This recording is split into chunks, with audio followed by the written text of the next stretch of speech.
Hello, I'm Doug Schwartzkopf, Senior Agronomist with Ag Partners at Albert City, and welcome to Walking Your Fields with Doug.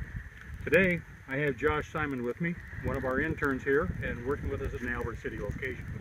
Today, I want to talk a little bit about some phone calls that we've been receiving in our local area regarding difference in plant heights in fields when you have same hybrid planted side by side of each other, and what may be causing that. Is it a planter issue or whatever? Is it a maturity issue, delayed emergence, and so on?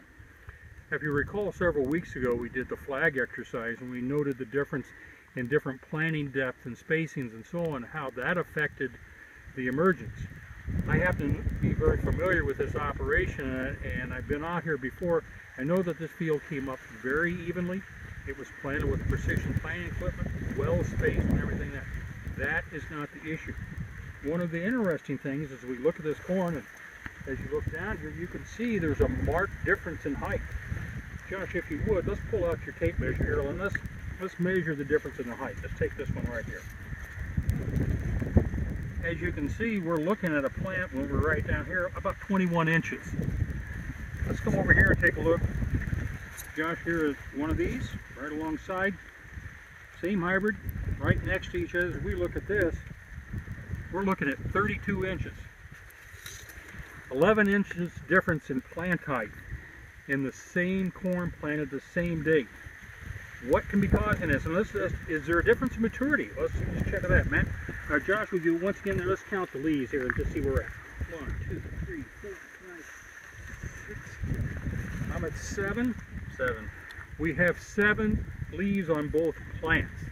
So what we know is that they came up at a very similar time frame. But as we look at this, we start to look at the difference in the inner nodes. Let's measure between the nodes here on these leaves here. What have you got there? 3.5 inches. 3.5 inches. Let's come over here. Let's go right here. 4.5 inches. So as you can see, it doesn't take much to make up that difference. And what was very interesting is we start comparing these, and we look at these.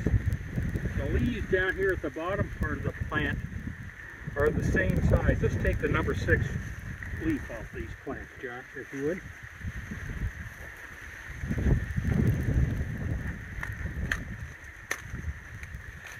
So as we look at the two, side by side,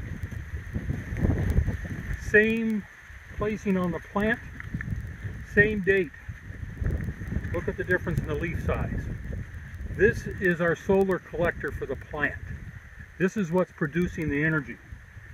Which one's going to yield most? As we look at this, and we've done some research on this, delayed emergence just on planting date or different in height can make a difference in studies from Canada and the European Union and so on. They've done studies where 8 to 17% yield reduction.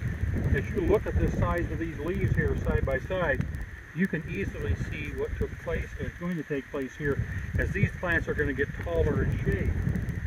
As we look across this field, it had manure put on it. And you can see there may be 3 rows here that are reduced in size. And it continues on across the field. Concern we have is as you work with manure applicators is, are they getting a nice even job of application? Is everything going as it should? Are they being able to check those application knives as they go in and getting everything injected properly? We'll take a moment here. We're going to dig some roots, and then we'll see if there's a difference in the root sizes.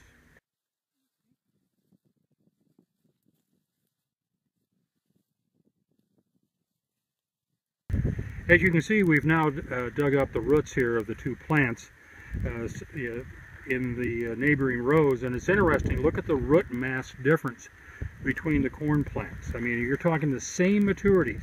The root mass, not only that, look at the size of the stalks. I mean, if the leaf is a solar panel to your factory, the roots are your foundation, and this is your factory, which one's going to produce the yield? As we look at this thing, we can easily tell that the healthier, the more vigorous plant is going to be the one that's going to give you production. And if you have a reduction of 8% in your yield on 200 bushels, we're talking about $16 or 16 bushels, $3 corn. somewhere around 50 bucks an acre loss here just in, you do everything right in planting the corn and doing the prep work. I think we need to make sure as we review, and I urge you with hog manure fields especially, take a look at those fields. If you're having the same type of issues, either look at your application equipment or have a discussion with your commercial applicator. Thank you.